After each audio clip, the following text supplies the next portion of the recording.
I created my very own football club, and in just the first season of our existence, we secured promotion. But this was not easy. We had to start at the bottom of EFL League 2. Our team was extremely average and all we did was concede goals. But throughout the season, we discovered hidden talents in our team, like Dave Rooney, our star striker, and Bernard, our angry defender and captain. Not just that, we found gems from the youth academy like Igor Ribeiro, who they call the next Pele, and even Billy Wilson. All of that helped us to secure a playoff spot at the end of the season, and somehow, in the most dramatic way on penalties, we managed to secure promotion to EFL League 1. But this journey has only begun. We're not stopping until S2G FC is in the Premier League. Here we go, S2G FC is back for Season 2. The goal this time around is to, of course, make our way to the Championship. But I'll tell you this, competing in EFL League 1 with the team we currently have is not going to be easy. Especially if you look at the ratings of our players. It is not good enough for this division. Saying that though, we shouldn't be judging our current squad based on their overalls. Look at Dave Rooney. He's our lowest rated first team player, and he was player of the season last time around. The talent is there with players like Igor Ribeiro, our angry captain Bernard, the goalkeeper who stops everything Sam Tickle. But if we can just add some improvements to this team, a couple of really good signings, we could actually pull this off and maybe secure back-to-back promotion. But hold up, who are we signing with a budget of 0? Well, it's I guess my job as a club owner to fill that war chest up. We need money if we want to improve the team. Thankfully, if you remember last season, we signed a contract with Umbro, and in one of the clauses it said that if we secure promotion, which we did, we'll get a couple of million as a bonus. And just like that, we've got 2 million in the bank. Now we gotta negotiate with Umbro for a renewal. The thing is, they're offering a very similar contract to last season, and so I thought maybe I could shop around, maybe get a deal with Nike or Adidas, and best believe it, I sent them all emails, but I got aired by each one of them. And so I guess we've got no option but to sign with Umbro. They're offering us 4 million as a sign-on bonus, same as last season, but they've got a couple of interesting clauses. They'll pay us 1 million if we make 5 of our first team players Umbro ambassadors. All they gotta do is wear the Umbro boots. And yup, for 1 million, you can get our entire squad to wear them. And also they'll give us 2 million more if we again secure promotion. Well, since we have no options, we're anyway gonna sign this deal.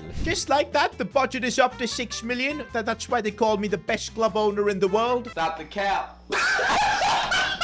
Nobody calls me that. But one way we could get some more money is by having a shirt sponsor. And once again, I tried to approach a ton of brands. Samsung, Emirates, Prime. But guess what? They all aired me too. I guess since we're in EFL League 1, we're not getting any big brands to sponsor us. But interestingly, there was one brand that was interested, and it was TikTok. And would you believe it? It's because of willpower. This guy, who's our backup striker, has somehow become a TikTok sensation. You would have seen it. Whether we lose or win, he's always on TikTok posting something random. And I guess because of him, TikTok have taken notice. Now, they're willing to offer us a contract, but it's kind of for next season. And they'll only do it if Willpower somehow scores 10 goals this season, which is going to be difficult, especially after his penalty miss in the playoff final. Just take a look. Willpower, we'll give you the right to make as many TikTok dances you want, but just score this. Just score this.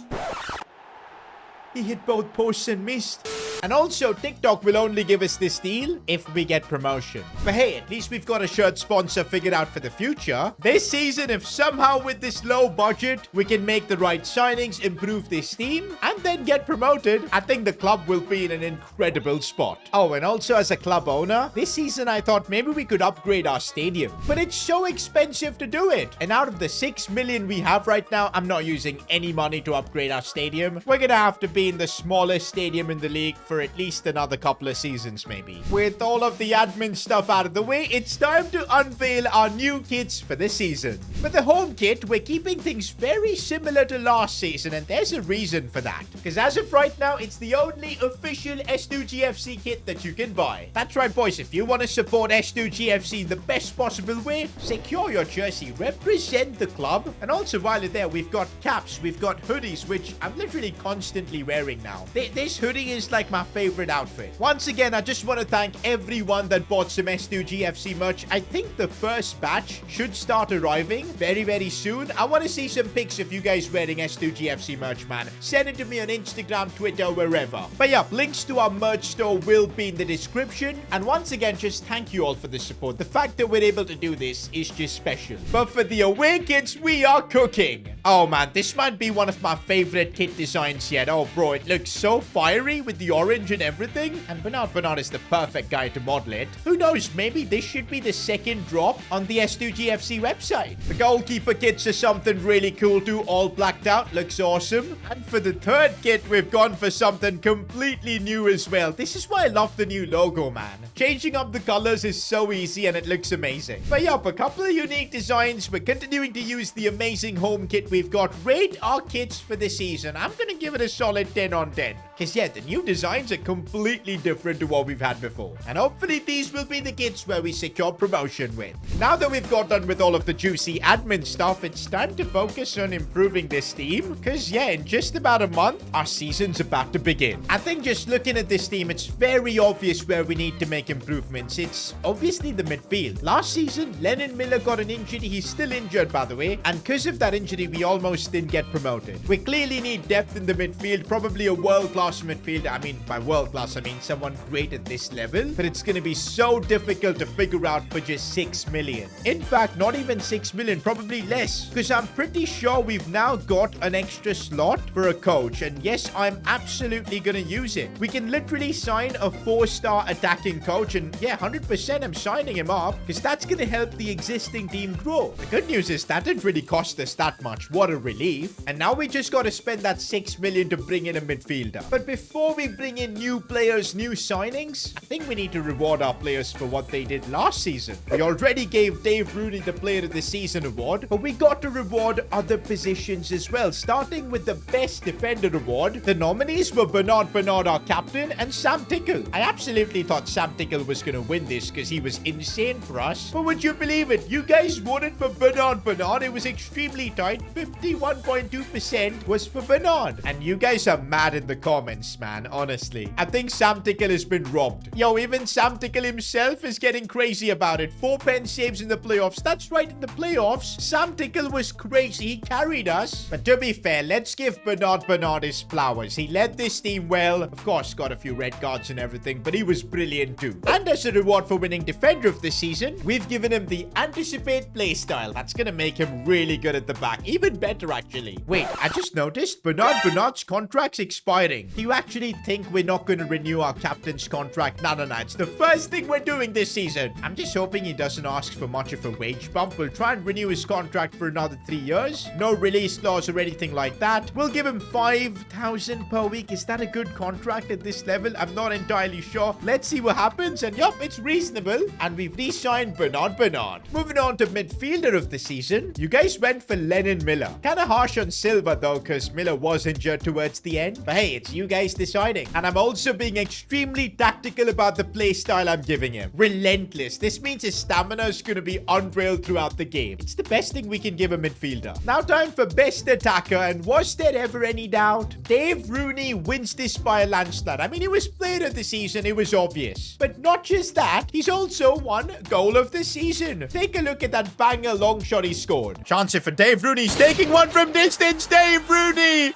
Oh my days. That might be contender for goal of the season right there. A special goal from a special player. And because of that, Dave Rooney has earned a couple more playstyles. We're giving him power header and quick step. I cannot wait to use him now in game. But with all the awards done, I think we can now work towards bringing in a new midfielder. Wait a minute, guys. I was just looking through the free agent section and look who I found. Jordan Henderson. I knew he had some problems playing in Saudi Arabia, but I didn't know he was going to become a free agent. He's still 76 rated. Yo, we could actually sign him for free. I don't know if he's interested in playing in EFL League One, but this would be incredible. Can you imagine a player like him being a role model to the other players we've got? A Liverpool legend playing for S2G FC. Do you know what? The fact that we're a super young team, getting a bit of experience would genuinely be crazy. And even if I have to make Jordan Henderson the highest paid player in the club, I don't think I want to pass up on this opportunity. And I think at 34 24. He can still offer a lot. I mean, he's going to be by far the highest rated player in our team. Bro, I'm nervous, man. Can we actually pull this off? Jordan Henderson at S2G FC. Here we are negotiating with him. He wants a crucial squad role. He wants to play every single game. And can you blame him for it? He wants a one-year deal. I want to try and make it do just in case we get to the championship. I want him there. No release clause is perfect. And I think we're going to offer him the wages he wants. 17,500. It's still not bad at all for a player of his quality. He's probably earned 10 times that amount at Liverpool. But let's see if he's going to accept it. And he does. I can't believe it, boys. For free, we've just signed Jordan Henderson. One day when we decide to turn back and look at the turning point for the club, it could be this moment when Jordan Henderson walks into the building. One of the craziest signings I think we could have pulled off, and that's literally solved our midfield problem. The crazy thing is we're still left with 5 million to probably make one more signing, maybe a young player to bring in. But first, it's time to kick off our EFL League One season. And yes, we've got Jordan Henderson making his debut. And so our first game in League One begins now. I'm really not sure if we're ready for this level.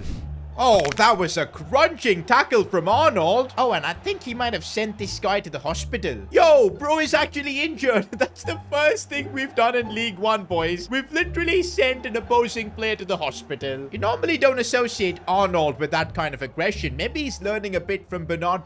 Here's Jordan Henderson, man. And I'll tell you this, he feels different on the ball. We haven't had a player with this good stats in the team, so it's really cool to see him. Good pass for Randall. We could actually do something here. Henderson, first chance and he scored. Jordan Henderson. I shouldn't be surprised. He's a former Premier League player, a Champions League winner. And Hendo is leading by example. Guys, with Henderson in the team, I'm already dreaming about the championship, boys. We haven't had a player as good as him in this team for a long time. More like ever. Yo, what is this chaotic defending? Don't let them shoot. And of course, here I was dreaming about the championship. Okay, guys, that goal was a big reality check. Even with Hendo in the team, it's still gonna be tough. Because, yeah, it seems like the other 10 players that we've got, they're not quite there yet for this level. We've given Dave Rooney all those play styles. Maybe we can make use of it. Dave, no, that was so close. Go on, Dave. Go on, Dave. Oh, that's brilliant.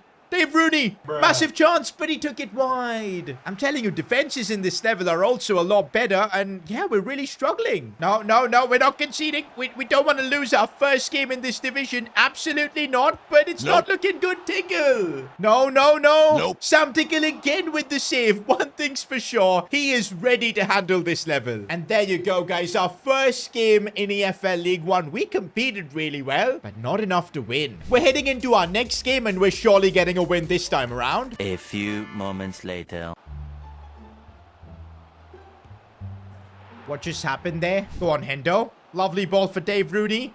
Henderson getting it back. Oh, that's a brilliant backheel for Dave. No, we couldn't score. Second game in League One, and we take an L. Guys, we're very close to being in the relegation zone. This season, we could actually get relegated if we finish in the bottom 4 spots. Okay, this is a bit of good news. Lennon Miller has recovered from his injury. And for our next game, by the looks of it, Henderson does not have the stamina. That's one thing we're going to have to deal with this season. He can't play every game. He's here to play some of the big games for us and mentor the youngsters. So he's going to be on the bench for this one. Miller will start. Also, for this game, I'm going to keep Dave Rooney on the bench and just give Will Power a chance. We need to get the 10 goals for him to work towards that TikTok contract. I can't believe I'm even saying it. But yeah, let's give him a chance. No, we're not conceding. Oh, that was a really bad challenge. I don't know where his Arnold learned this from, but I guess if it's working, it's fine. But guys, this first half has been absolutely woeful. We've literally done nothing. Will Power has a 4.9 match rating in this first half. 0 shots, 0 passes as well. Bro literally did nothing. Hopefully the second half will be a bit better because this was tragic. One positive thing is that Lennon Miller is still looking really good after his injury. Looks for Randall here. He took a heavy touch. Bernard strikes it. Oh, what a save. That's a good delivery into the box, but the worst header I think I've ever seen. Oh, this is our best chance of, I think, scoring a goal. Igor Ribeiro. through on goal. The Brazilian. Let's go. What a finish. Come on. We might be finally getting our first win in League One. And I think it's done. Let's go. We get a win in EFL League One. This, I think, could be the start of something. We didn't play well, but Igor Ribeiro got it done. The first 3 points we got on the board, man. It's something to cherish, but it's a long way still ahead because the goal is not to be 13th. We've got to be in the top 6. Meanwhile, on Twitter, we've got some facts about Billy Wilson, our talented winger. Born and raised in England, played for Liverpool under 12, Man City under 13, Chelsea under 14, Man United under 15, Hull City under 16. Yo, bro is literally a journeyman at the age of 17. I'm kind of doubting his loyalties. You know what? With a player like this, there's only one way of dealing with it. Let's negotiate a contract with him and try and tie him up for at least the next 5 years. How will he leave then? Oh, dude's been making barely any money for us, man. That's kind of sad. Just £425 per week. Okay, we'll add another couple of years to his contract, and he's willing to accept that. Okay, we'll give him like £2,000 per week. I think that's a solid wage. He's accepted it. There you go. We've solved the Billy Wilson loyalty problem. He's now tied to our club for the next 5 years regardless. Wait a minute, guys. While we were checking Twitter, I just saw this. 3 S2G FC players are extremely frustrated and are rumored to be forcing a transfer in this upcoming window. Who could these 3 players be? Surely not Dave Rooney. We've been trusting him. Can't be Igor Ribeiro. He's having the time of his life. Bernard and Arnold are literally key players for us. Maybe someone in the bench? I don't know. I guess we'll find out when they're trying to force transfers out of this club. We'll see what happens. For now, we're playing Shrewsbury. But look at this, guys. A couple of days later, we've got another home game. If I use my first team here, they're gonna have no stamina for this home game. Do you know what? I'm gonna take my chances by using my second team basically in this one. We'll sim the game and just hope for the best. If we get a win, awesome. And actually, we got a win. Let's go. Our second team stepped up big time. And now I'm expecting the first team to get the job done on the pitch. But still, man, my mind is still distracted by the 3 players that could be leaving the club. Like, honestly, who could they be? Yep, and the distraction is leading to awful defending. Tickle thankfully saving me there. The good thing is we got Hendo back in the team for this one. Oh, this is looking like a really nice attack here. Dave Rooney, Jordan Henderson strikes it, but how has the keeper stopped that? No, no, no. That felt like a simple header cleared away. That was a tough first half, man. We had chances, but it just didn't work out. The good thing is, unlike last season, we actually have decent players on the bench that we can bring on. I'm thinking, let's bring on Lennon Miller for the second half, and let's see what happens. We've got the quality to get back into this one. Jordan Henderson, striking one. Oh, come on. Henderson keeps going. Jordan Henderson, let's go. It had to be him. Hendo gets us the equalizer. I'm telling you, this might be one of the best signings we'll ever make. We saved Hendo from the deserts in the Saudi League, and now he's enjoying life in EFL League One. Who would have thought? Oh, this could be the last attack of the game, and Randall has broken through. He's going to have to cut it backwards, though. Igor Ribeiro shoots it and scores. What a finish from Ribeiro in the 93rd minute. What a win are we taking away? Who says we're not ready for EFL League One? Tell that to Igor Ribeiro, who just banged that one in with his weaker right foot. Look at that, boys. We're 6th in League One after that result. We're in a great spot. With Hendo coming in, the experience we've got, players like Ribeiro shining, I think promotion is a must this season. But wait, guys, what am I seeing here? 3 S2G FC players have secured transfers behind the gaffer's back. Remember those 3 players I mentioned earlier on? They've literally secured transfers. And they've done this with just 1 week of the transfer window shutting. Well, next episode, we've got a job on our hands. We need to first find out who these players are and how we're going to replace them. I'm just hoping that it's not one of our first team players that have left, because if that's happened, we're going to be in deep trouble.